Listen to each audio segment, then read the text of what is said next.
Yo, what is up, everybody? Welcome back to another episode to the Lineup Basketball Podcast. This will be Episode 2, I believe. Um, and I'm Master J right here, and I'm here with just basketball fanatic this time. Hello, hello, hello. The resident scouting expert and Piston Stan. Yes, sir. So it's just us two today. If you're wondering where Yeet Master and Jai is at, they're kind of busy today, so it'll just be us. So for today's the second episode of this podcast, we are gonna be discussing the most surprising teams and disappointing teams of this NBA season so far. So yeah, let's get it. So should we start at the surprising teams or disappointing teams, or like where you're starting at right now? Well, personally, I think that we have to start with the Sacramento Kings. Yes, Ooh, ooh, ooh. man, I saw this off season. I was like, something's gonna happen. Something's gonna have to happen. You Like, look at them now, they're on track to be the sixth seed in the Western Conference. yeah, Grant, take it with a grain of salt, considering the first seed in the West would be the third in the East this year, but yes. they are playing amazingly. The stadium is hype for the first time in a long time. They're on track for their first playoff appearance in 20 years. That's pretty surprising to me. Yeah, I mean, it's still surprising, but when I saw their offseason move, I actually like their offseason move. I like that they drafted Keegan Murray. I actually had him on the draft board for them over Ivy, anyways. Then I saw Kevin Huerters and Malik Monk. That definitely solves their shooting. Then I was like Domantas Sabonis. He's gonna continue where he was last season. I think De'Aaron Fox is gonna be an All Star this season, and with everyone's growth, I think this team is going on the right track. Especially they got the uh, former Warriors head assistant coach Mike Brown. Apparently, he's implementing the same system Steve Kerr is kind of doing. We're back in the Warriors. Yeah, personally, I've always been a big De'Aaron Fox guy, a big Keegan Murray guy. I've never really talked about it on the channel, but I'm also a big Domantas Sabonis guy. Um, and I really like what they're doing with that team. Now that Luke Walton's gone, we're finally getting to see the Sacramento Kings that they should be, that they deserve to be, that the city of Sacramento deserves to watch. Yes, they finally, after 20 years of wait, it is time. I agree wholeheartedly. I think that despite having a great start, I think that this is sustainable for them. I think that they want to go into the playoffs and they may have a guaranteed playoff spot. But I guarantee you they will be at the very least in the play-in game. Yes, I agree. All right, so that's a pretty surprising team. I think it's probably the not the most, but I got a few ahead of them. But the Kings won the more surprising team so far, indeed. So this, I'd say out of all the surprising teams, they're probably the most hype. yeah. Let's But get to another, which I think is the most surprising team. There's no team topping this. The Utah Jazz. I agree wholeheartedly. Everyone came into the season thinking that the Jazz were tanking for Victor Wembanyama, and we come to see that they have one of the best starts in NBA history. We come to see that they're the first seed in the West. Now, obviously, it's not that way anymore, but we could legitimately see the Jazz vie for a play-in spot this year. And if they can get back to what they were doing to start the season, we might be able to see a Jazz team that's able to get a middle of the pack playoff spot similar to the Kings. Yes, this is definitely a young, bright team. Like I see the leader of this pack so far is Laurie Markkinen. He is finally in that system where he could do what he would been doing in his first second year in Chicago. Uh, Definitely, he is not like standing at the 3 point line, catch and shoot. He is doing what he is. He's gonna be him. And then I see other teams. The other players in this team, they have really great depth. Like now, I think about it. Yeah, I've always loved Laurie since his Chicago days.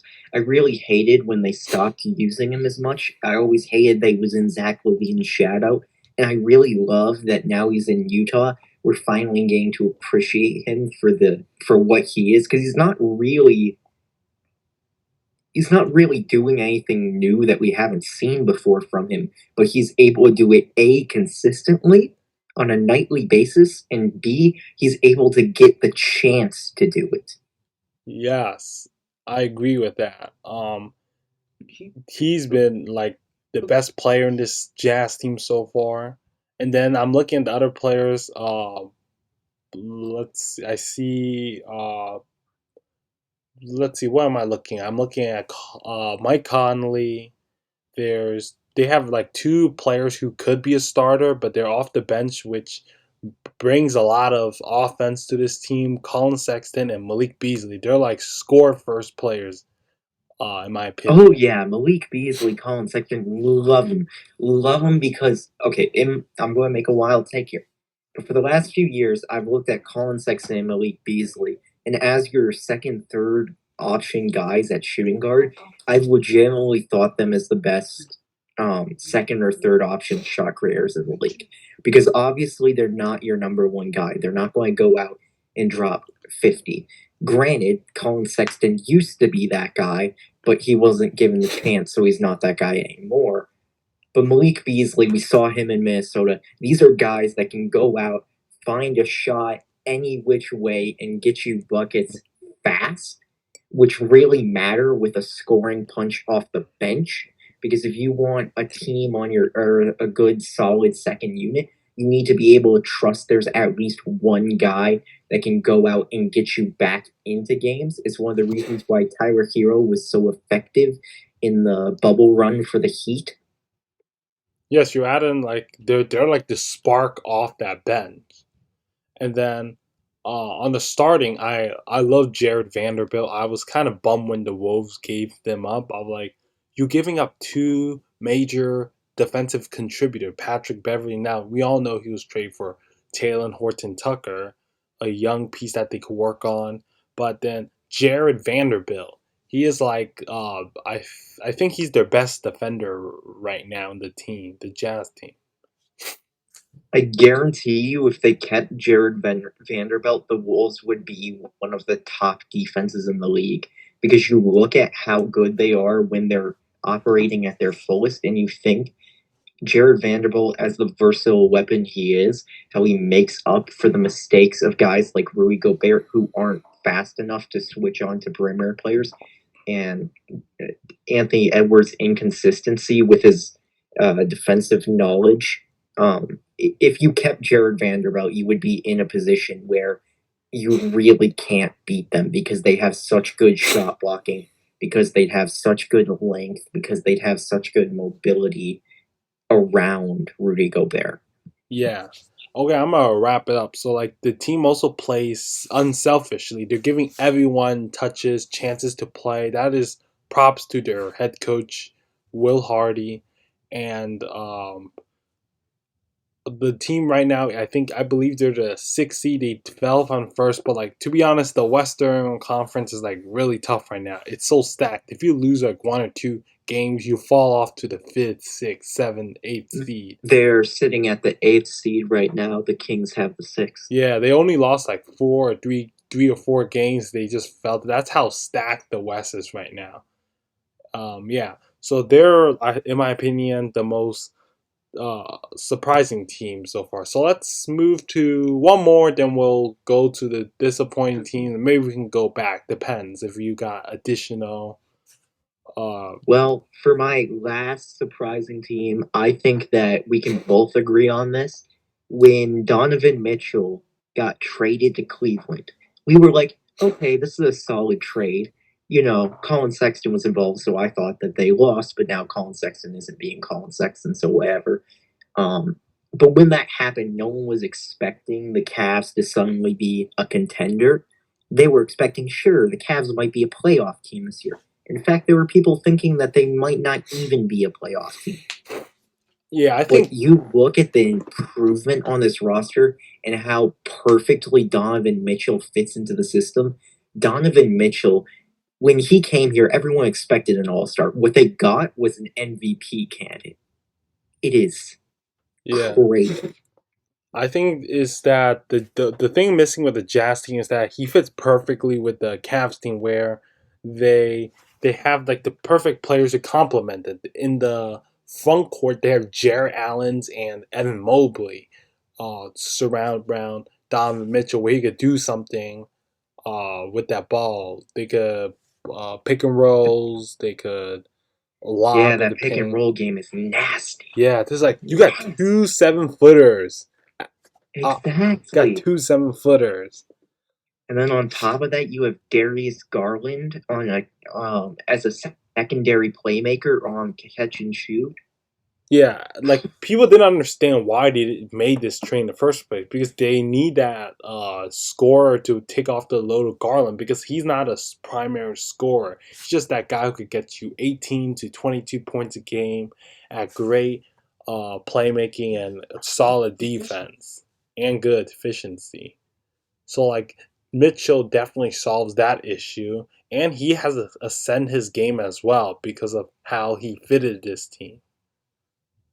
Personally, I believe because of the kind of um, impact that Donovan Mitchell has had, I think that the Cavs might be a dark horse favorite to win the chip this year. I agree. This team got like some pretty good depth off the bench. And if Isaac Okoro finds his groove back, like what he's Mm-hmm. been playing last year, this team's gonna look deadly. Ooh, yeah. And especially you consider guys like Donovan Mitchell. He's had 50-point playoff games before. He's one of the playoff all-time leading scorers in single games. Like he's had some really good playoff performances. This is a really good playoff player. And when you consider that he might be able to balance out for the inexperience of the young guys around him, because Yeah, I fully believe that there is a chance that Donovan Mitchell can lead this team to a championship. and yes, let's not forget that the team has been winning games in the beginning of the season when Garland was injured. So even if Garland is not in the game or Mitchell's not in the game, just one of them, I believe they could still win basketball games. Disappointing teams time now? Yeah, let's get to disappointing teams. Yeah, I mean, I hate to throw them in, but my Warriors, my Golden State Oh Warriors. boy. I mean, the young guys, they have let me down. I put a lot of trust in James Wiseman, Jonathan Kaminga, Moses Moody. I'm looking at you, Jordan Poole. I've expected them to ascend their game to the next level because of how And they well. have it. Yeah, this team has been developing young guys really well, and so far I'm not seeing that. Wiseman, he's in the G League now. Kaminga, he's been inefficient. Moody, he's been struggling. Poole, uh, if you he only thrives if you give him a starting role in 30 plus minutes a game. That's the only way he will actually put you number. But even then, he will brick a lot of shots. Yeah. I love Curry, man. But geez, you cannot win a championship and then come out, be the 10th seed, and while still putting up the best um the best offensive box plus minus in history. Like you have record setting numbers. You're breaking offensive box plus minus. You're breaking true shooting percentage. I believe he's the only point guard in NBA history to lead the league in true shooting percentage. Yes. Also, this is giving me 2021 Warriors vibe all over again. Like, Curry's dropping his usual 50, 60, 40s, but like they still lose games because there's no one backing him up. You know what I mean? This is giving me 2020 one Warrior vibes all over again. Like they're a mid team. That's only because of Curry. If you take him out of the equation, they're like the worst team in the NBA. Right, right. So yeah, so this is disappointing. I'm hoping in order for this to turn around, they need Klay Thompson to start playing like Klay Thompson. Their second option. Wiggins, he's been fine, but I want to see more volume in him. Draymond, he's been doing what he's been doing. I don't complain. But Poole, he also needs to step up as their sixth man. I was expecting him Mhm. to be their lead sixth man. And he hasn't been that offensive spark plug. He hasn't been that Tyler Hero, that Lou Williams, that All right. Malik Beasley Yeah. that we were talking about. All right, so let's go get to the. I don't know if anyone was expecting anything out of it, but I'll mash them two in since they're in a similar situation. The Brooklyn Nets and the Los Angeles Lakers. Were you expecting anything from them? I feel like that one's unfair because the Nets were around this position last year, Yeah, and the Lakers were also around this position last year. yeah, but So I like, feel like we didn't really have high expectations for them. yeah, but like the thing is, on paper, on the Nets, they had a really good offseason, in my opinion. I thought they got better because, like, look what they got. They got Royce O'Neal for their defense. That's a struggle they had. I was Right, ex- but Royce is also so old at this point. Yeah. Then they added T.J. Warren, who has yet to play yet. He can offer like 18 points off the bench. I think they're gonna play him off the bench. At good defense. Then you look at TJ Warren isn't playing off the bench when you have Royce O'Neal and Joe Harris starting. yeah, but like I feel like they're because of his injury, they're gonna play it safe off the bench. I So don't know. This is a desperate Nets team. They've been waiting it out for years on end with yeah, this was a team. Kyrie and KD and their injuries. I think that there's a chance that they just say, you know what, fuck it, we we we need something now Yeah, because like realistically, the fans in Brooklyn are yeah. So Ben Simmons, starting the season, it looks like he lost his mentality. Like mentally, he's lost because I don't think it's talent wise because he has all the talent in the world to be great. I think yeah. it's a Yeah. mental issue, but he is slowly finding his way back because the past 5 games he's been pretty good. I think he's slowly Yeah, you finding. think about it though. This guy basically hasn't played in 2 years. He's got to readjust. Then on top of that, he was dealing with mental health issues. It was a large part of the reason he was sitting out. I mean, I don't appreciate that he was kind of scapegoating with it, like Yeah, Kevin Love used to I do. But think I think the I think what it was a great contribution to his mental issues when the Nets benched him. They had him play off the bench. I think it kind of helped him build his way back up, his confidence. Yeah, I definitely agree. Being able to sort of relieve some of the pressure because everyone was expecting him to come back and be Ben Simmons. And that's just not realistic, first off. But the NBA is just a really toxic mental environment to be in. Yes, I agree. I So mean, it's that way with all professional sports, though. And yeah, Ben Simmons, he's been doing this for a really long time. He knows how it is. yeah, and then the some All of athletes in the yeah, then NBA do. But some of the role players aren't playing like what they used to. Joe Harris, Seth Curry, yeah. like they're kind of inefficient right now. Anyways, Okay, the um, Lakers.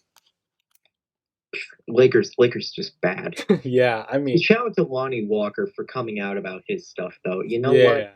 yeah, That's a man I will respect for his mental issues. He can't. He's going about it in the right way, yeah, not like, and he's like he's starting to open himself up. And you know what? I'm proud for him. I'm happy for him. yes, he's like the Lakers' third best player right now. He is their third leading scorer right now. Yeah. Yeah, I have to believe that he's their third best player right now because Rossi is a pretty good six man. But that a really expensive one because who pays 40 million for a Right, right. player to be their sixth man. Yeah, Yeah, I've had nothing but praise for Lonnie, even when he was getting drafted. Um, yeah, I and then he liked came him in the when he was league and he drafted. wasn't playing great, and I continue to believe in him. But you know, I've got nothing but respect for the man. And for that reason too, because the Lakers have been helping out each other, especially on that mental side. I got nothing but All respect for right, their so I'm franchise in terms of what they're doing off the court, but on the court, we just need them gone. yeah. So let me get to my next disappointing team. I got wait, hold up. Yeah, I got two actually, but let's get to this one first. The Chicago Bulls. I was actually going to bring them up. That's a really great one. Zach Levine, Um, he's been melting. yeah, Lonzo injured. Their defense is collapsing. Patrick DeMar is Williams, not looking like yeah. DeMar. This is not the Chicago Bulls team that was a top seed last year. And their head coach is really disappointing. I expect a lot from Billy Donovan. He was hired. Billy Donovan is such a great coach, so watching him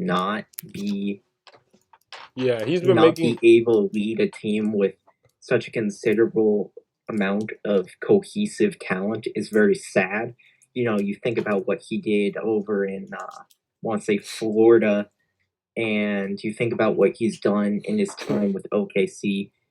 This man is a good coach when he's given the tools to do so, but his roster just hasn't been consistent this year.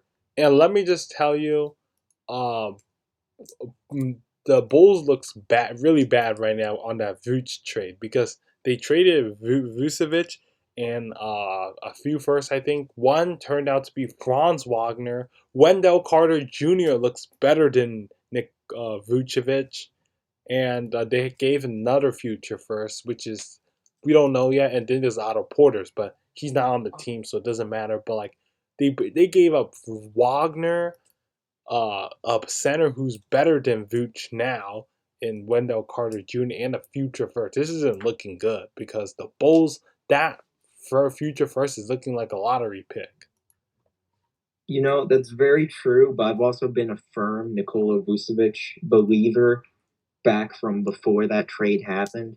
Um, it's to where I didn't really believe in him going to Chicago, but Yeah, this is Vucevic at the time they traded for him was definitely still a guy that they had reason to believe was so much better than anything they gave up. Because you look and you think like we didn't know Franz was going to get drafted where he got drafted. We didn't know he was going to be good like he is. We didn't know Wendell Carter Jr. was going to be good like he is. Like he showed flashes, but he didn't show this. He couldn't do it consistently. yeah. Then you look at, let me say, isn't this desperation in my opinion for the front office? They surround Levine with two other guys who are really bad at defense. That's like a really bad defensive big three right there. Levine, DeRozan, and Vooch. None of them plays defense, let me tell you that. Well, you're definitely right that it's a desperation move.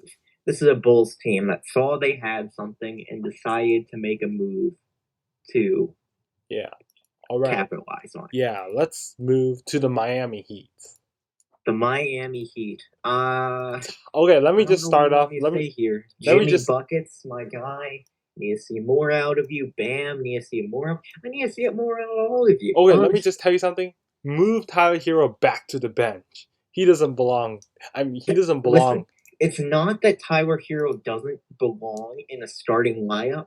The problem is that Tyler Hero thinks he belongs in a starting lineup. He thinks he's James Harden when in Yeah. reality he's Lou No, Williams. look, yeah, look. I believe that he is a starting lineup in any team, but like the Heats don't need him to be a starting player. They because they already got what they need on the starting spot because they don't have anyone in the bench that could bring you valuable production. They need someone like Hero to be on that bench because the bench right now there's like no one producing anything valuable down there.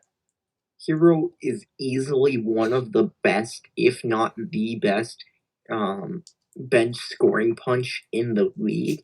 And the fact that he hasn't been playing that way, And, it's very odd and let me tell you, because he's coming off a six man of the year season. Like, yes, you think, in what world do we not just say, you know what? Let Tyler Hero's good at this. Let him do his damn thing. yes. All right, so like also Victor, not Victor Oladipo missing the season so far, it definitely hurts. I still see him as a productive role player who could put you 12, 13 points a game off the bench at pretty solid defense and good ball handling, playmaking. He Can't is, forget that finishing. But yeah, yeah, they don't got, he's definitely still a good NBA player. He's just not the all NBA player he used to be. yes.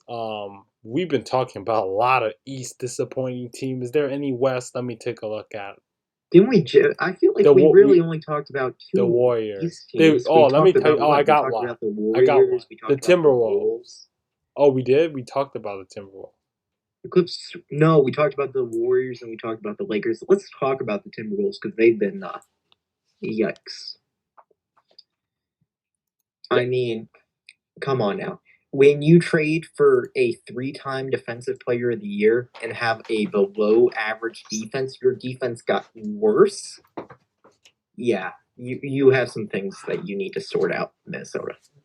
Okay, now let me just tell you that when you got Rudy Gobert, all you did was fix your interior defense. Even that doesn't look that great right now because they traded out their best premier perimeter defenders in Patrick Beverly and Jared Vanderbilt, so they don't have that anymore. And instead, who do you have on that spot instead? Hold up, let me take a look. I'm looking at D'Angelo Russell is bad at defense. Anthony Edwards doesn't even play that at all. He's not going to fill the void. Austin Rivers, he is barely get any minutes. Like everyone else, they're unproven. There's like, and Carl Anthony Towns isn't that doing that great. Like same for their star players. Edwards. Personally, as a Minnesota fan, or as a Minnesota fan, pretend I'm a Minnesota fan All for a right. second, I would have rather given up D'Angelo Russell and let him drop 50 a game in Utah than or than give up both Jared Vanderbilt and Pat Bev because you need that. You need Vanderbilt's lengths. You need his instincts. You need his athleticism because you need him to get there to contest shots when Rudy Gobert and Cat can't because they're both slow-footed centers. Yes, I would have. I would have done the same. And also, they've missed Jaden McDaniels. He is like big for them on defense, but he's been missing because of injuries. Oh yeah, McDaniels is besides from those two guys that we just stated, he's probably been their most impactful defender over the last Yes, few years, besides from he is Gobert. really underrated. Oh yeah, he's so important to what they do, and not having him on the court is easily hurting them. I think that you consider um, when he's back in the lineup, I think this might be a really good Wolves team. But until that happens, yeah, it's rough. All right, so I want to talk about the 76ers. They're in between. They started this season disappointing, but they're slowly making their way up. What do you think about them?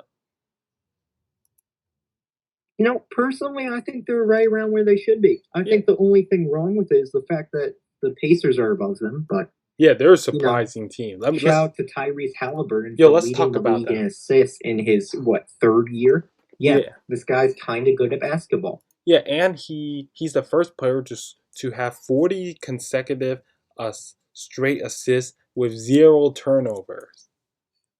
Yeah, he's efficient. In my opinion, Tyrese Halliburton right now is a top five, top three playmaker in the league.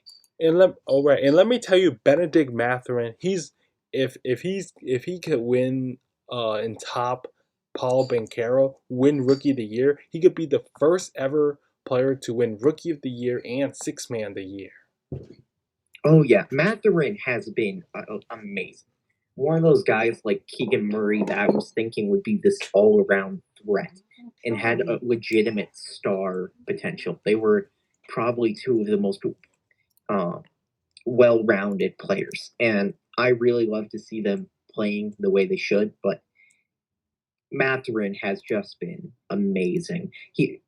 I don't think that there's any other season where he wouldn't be rookie of the year. I think that the fact is he's going up against too good of competition in Paulo because Paulo, last time I checked, was on track to have the best statistical rookie season since I don't even know.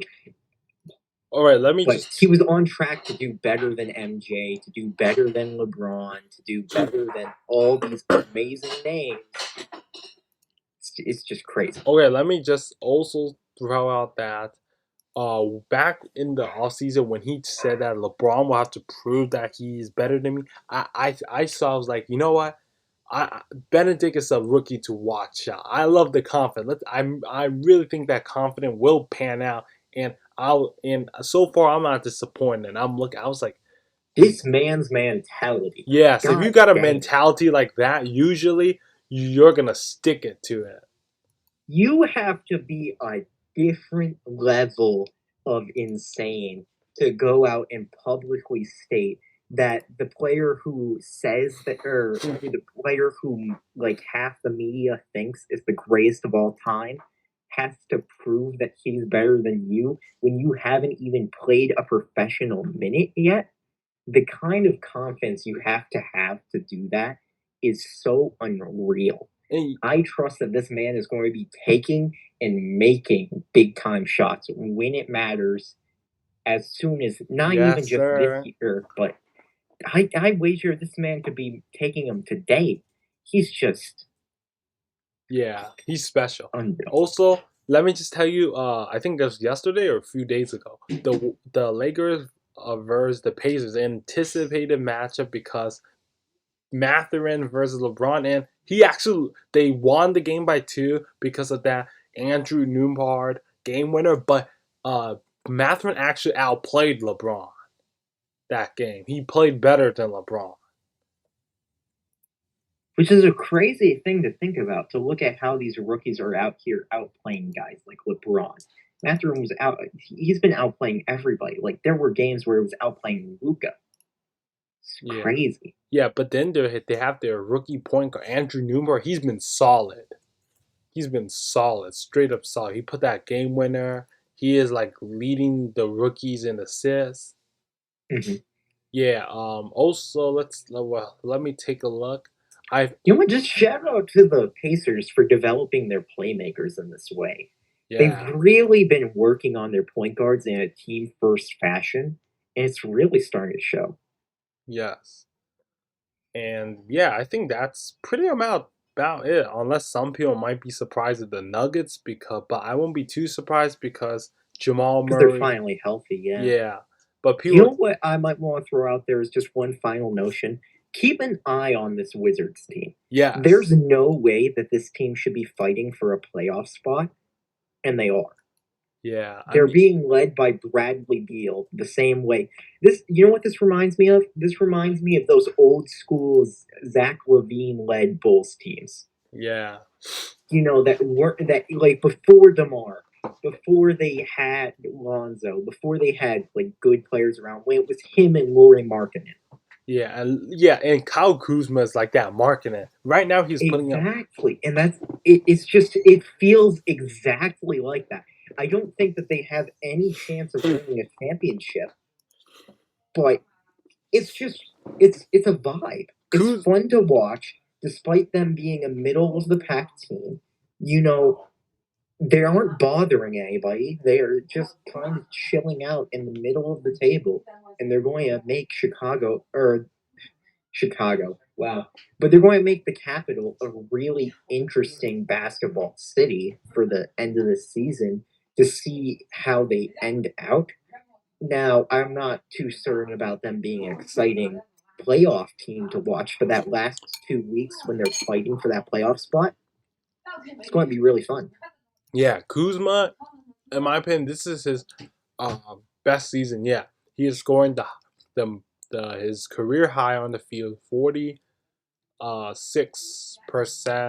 on the field, 20.4 points a game, and doing this on 8.1 rebounds and 3.6 assists. He's been pretty First good. off, 24 points, 8 boards, Oh, I 6 said assists is just 20.4. crazy. 20.4. 20.4. Okay, okay, okay. Bring it back to earth. Yeah, don't get But you too those excited. are Don't get him it too reminds excited. me a lot of the improvement that Lauri Markkinen has made. And the way they've quietly done it. Granted, Lauri was number one in the league for a little bit, so with the Jazz, so his wasn't so quiet, but it reminds me a lot in that same vein. And Porzingis been doing what he done in the Mavericks. Yeah. I Yeah. think that's it. Yeah. Yeah. So that is it for our second episode of Lineup Basketball. This is about the most surprising and disappointing teams in the NBA season so far. I think we got every surprising and disappointing teams covered. If you think we're missing, which I don't think we are, but like, just I think drop. we covered the major ones, Yeah, but I think it's safe to call it here. yeah, just drop a Thanks for watching. Yeah, If you enjoyed, like, comment, subscribe, all that jazz, and we're out. yes. And before we do, I'm gonna just announce soon we are launching out a website for this podcast. So watch out for that. And yeah, peace out.